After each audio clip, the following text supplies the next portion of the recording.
kalaban natin. Ikaw tawag ng tawag sa kanila, sila naman tawag ng tawag sa iyo.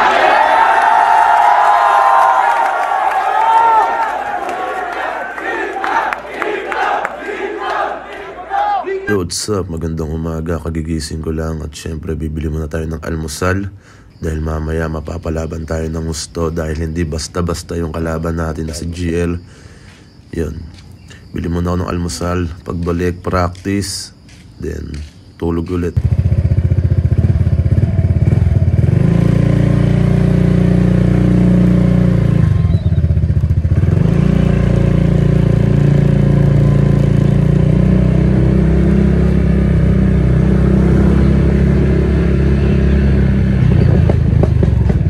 Pagbalik ko, wala nang patumpik-tumpik pa, practice ka agad. Kasi ganun ginagawa ako. Pagkagising ko, dapat nag-i-spit na ako. Doon mo kasi makikita kung talagang preparado ka na o kaya handa ka na o kabisado mo na.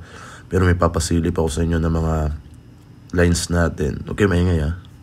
Kasi yung mga hinaamon nitong engot, di na maka-all-out party pong lack of bara. Kaya ang dumating si Kratos na pang God of War.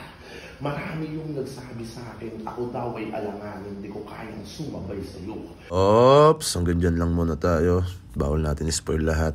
Mas maganda manood kayo ng live. Lawin na kami. Papunta sa battle namin sa Makati. Ganito lang mag-vlog yung mga mahihain. Yeah, brit, pow. Yon, nasa biyahe na rin kami. Pero bago kami dumiretso sa venue, dumaan muna ako kay Papa Kel's Clothing, kay Papa Kelly, dahil may mga ibibigay daw siya sa akin. At ngayon ko lang siya mabibisita doon sa shop niya. Yan, sa mga primary sponsor natin talaga yan since bahay katay. Kaya malaking shoutout dyan, Papa Kel's. At yun na nga, dito na kami sa shop ni Papa Kelly. Ayun yung mga bagong i-release nila na sapatos. Pakagaganda at makasolid na cup. Yan, mga tropa dyan. Yan, sila bossing. Duro muna dyan. At syempre si Mama Jem. Yan, tama, nagpapamassage lang si Mama Jem dyan sa Gedli.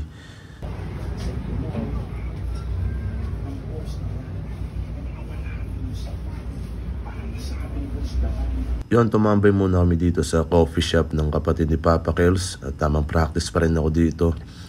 Kasi hindi ko naman nabubuo yung practice ko. Minsan, split ako ng all 3 rounds. Minsan naman, isang round. Tapos pag may free time or may espasyo akong nakita, pwede akong mag-split ng second hanggang third. Minsan, sa isang araw, isang round lang kinakabisado ko. Pangalawang araw, second, pangatlo, third. Ganun. Kaya yung mga gantong sinusulit natin. Shootang yun Siyempre meron pa rin tayo dito. Short, yan. Itong short na to. Napakaganda talaga yan. Let's go. Ano naman yung mag-ama? Saan ba tayo? Ako kay Papa Kel's eh. Ngayon? Sana pala sinabay mo ako.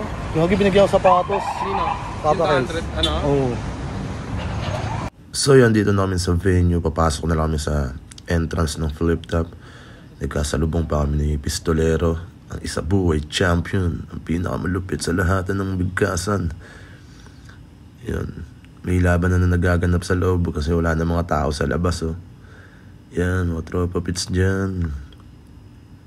Isang apir naman dyan, isang itim naman dyan ate with tumbler na pink. Yan. Kuha muna tayo ng natin, bracelet, para may kalasag tayo mamaya. Yan, dyan si Tiny Montana, si Shootang, yung kasama ko silang dalawa. Siyempre si Isabuhay Champ, Pistolero, at yung si Kuya, papapicture daw siya. Sabi ko, wait lang, vlogger ako ngayon eh. Siyempre dumiretso na tayo sa mga kung nasan yung alak. Yan nga pala si Kambal kasi excited ako tikman yung flip top beer. Kaya sabi ko sa kanila, mamaya tabi nyo ako ha, kasi hindi ako magiinom ngayon para sa laban namin ni GL. At yun, natupad ko naman yun na hindi ako nakapag-inom. Nag-inom ako tapos na yung battle at nagbaon lang ako ng isang cup ng beer. Kasi iba talaga tong kalaban natin ngayon, kaya sobrang pinukusan ko. Yan. Ang Makatang may skincare, Goryong Talas, Emer Industry. Sino pa ba mga tropang nandirito? Siyempre yung mga mababangis natin kaibigan. Yan, tulad ni Supreme Peace. Patrick, congrats sa waiting na yan sa finals. Nanood na lang yan para kung sino makakalaban niya. Ang inabutan ko nga palang battle ay si Plasma. Ay, hindi pala. Sino ba to? Mando Baliw ba to? Ayan, tas tamang interview muna tayo ng konti. In-improve lang din na Balaki or HCD. Pero makikita mo sa kanya talaga yung talino. Yung talino niya sa pagsusulat ay yung pinaka-main weapon niya. At na-breakdown na rin naman siya ni Marshall kung saan galing yung mga gimmick niya. Kaya wala na akong ibang maisip na paraan kundi tulad dati, backdoor style, hindi tayo pwede markat sa bayan, magkakaiba tayo ng IQ eh. Gagawa ako ng sarili kong paraan kung paano ko natatapatan. Ito na yung dudurog sa akin mamaya sa GL. G, good luck sa atin. Baka naman nag 200% ka. Umuwi akong abdo. Ito, sinulatan mo pa yata. Oo, kampi ka. Siyempre gagawin ko muna yung pera. Ninong Rai.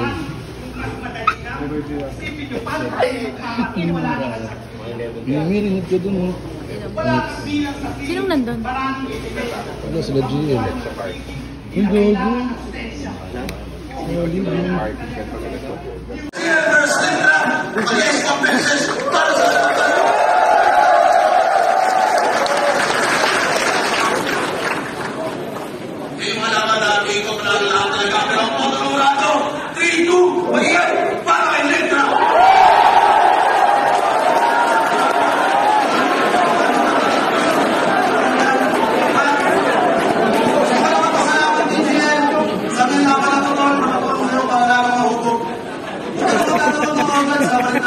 Sa